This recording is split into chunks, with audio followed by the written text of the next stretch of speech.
Welcome to my channel. Today I will be reading from the r/pro revenge. This is a subreddit where people post stories of people who took revenge on behalf of Redditors. So let's jump into the story.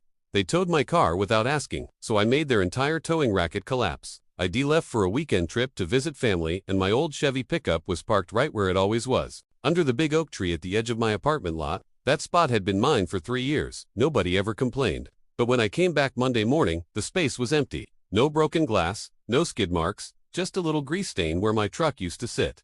At first, I thought it was stolen. My heart sank then I saw it. A brand new yellow sign bolted to the curb, paint still fresh, reserved parking, unauthorized vehicles will be towed. Those signs weren't there when I left, so I started making calls.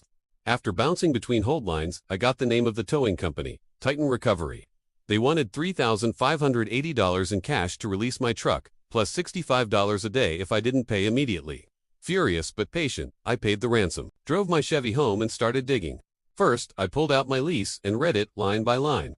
Nowhere did it give the HOA authority over parking. In fact, it said tenants had unrestricted use of resident lots.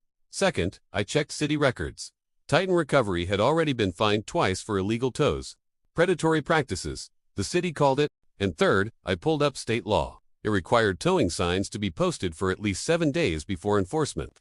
Those shiny new signs, they'd been bolted in on Friday night. My truck vanished Saturday morning. By Tuesday evening, I walked into the HOA's meeting uninvited. The president, smug in his tailored blazer, told me I wasn't on the agenda.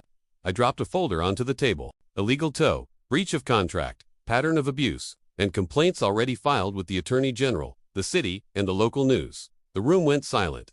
Board members shifted nervously. The president tried talking about community standards. I cut him off. This wasn't about standards. This was theft. By Thursday, my phone wouldn't stop ringing. First they offered to refund my towing fee. I refused. Then they offered reasonable damages. Still no. I told them the only deal I'd accept, $1,000 per day for every day my truck sat in that lot. Immediate cancellation of Titan's contract, and a written promise that no vehicle could be towed without a week's notice and owner consent. They caved by Friday.